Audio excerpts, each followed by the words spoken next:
Hi all, hope you've had a blessed day today. Tonight we continue our countdown to the top 100 Christian films of all time with number 45. Here Comes Mr. Jordan, released in 1941. This film stars Robert Montgomery as Joe Pendleton. Robert, he's done quite a few films in the 40s. In this very same year, in 1941, he did an Alfred Hitchcock film called Mr. and Mrs. Smith. Robert is also the father of Elizabeth Montgomery, who starred as Samantha Stevens in the hit 60s TV series Bewitched. This film also stars Claude Rains, who you remember from number 50, Angel on My Shoulder, as Nick, the devil, in that film. In this one, he plays Mr. Jordan, who is the opposite of Nick. He may or may not be God in this film. It's never really confirmed, but he is somebody big in heaven. And Claude Rains, of course, not only from that film, but he starred in The Adventures of Robin Hood and Lawrence of Arabia as well. Film also stars Evelyn Keyes as Bette Logan. And Evelyn was Scarlett O'Hara's little sister in Gone with the Wind, as well as the wife of the neighbor who has his eyes on Marilyn Monroe in The 7-Year Itch. And last but not least, James Gleason stars as Max Corkle. James Gleason was in a number of films. Most importantly, he was in the sequel to this film as Max Corkle in Down to Earth. He was also in Arsenic and Old Lace with Cary Grant, and Meet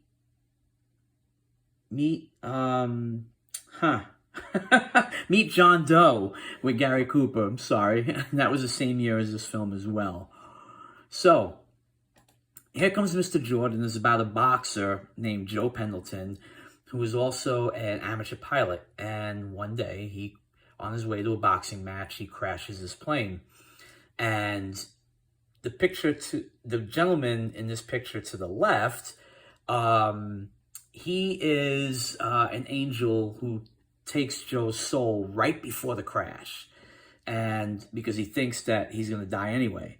Joe insists that it's a mistake, and when the records are checked by Mr. Jordan, it turns out that there is a mistake, and he's not due to be up in heaven for 50 years.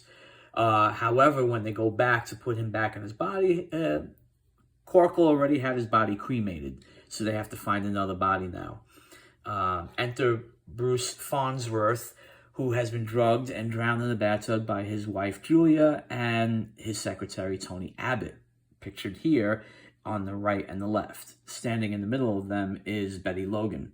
It seems that they have taken advantage of Betty's father and used him as a scapegoat in some kind of swindling scheme concerning stocks.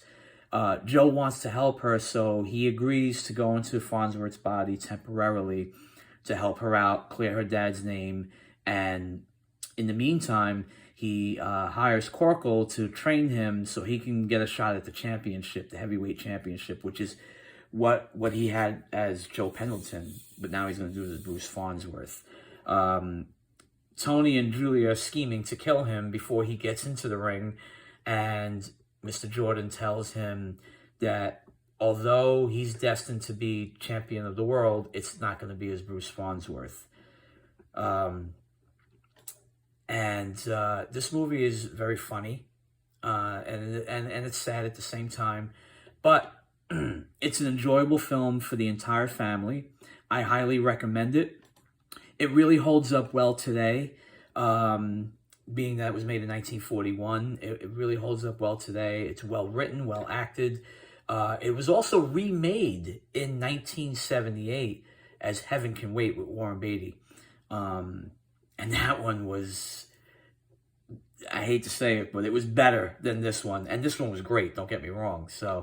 But again, if you can find this film on DVD, add it to your collection, find it on a streaming device somewhere. This is a must-see, definitely, for the whole family. So thank you for spending time with me today. Thank you for watching my video and supporting my channel. And tomorrow I'll be back with number 44. God bless you all.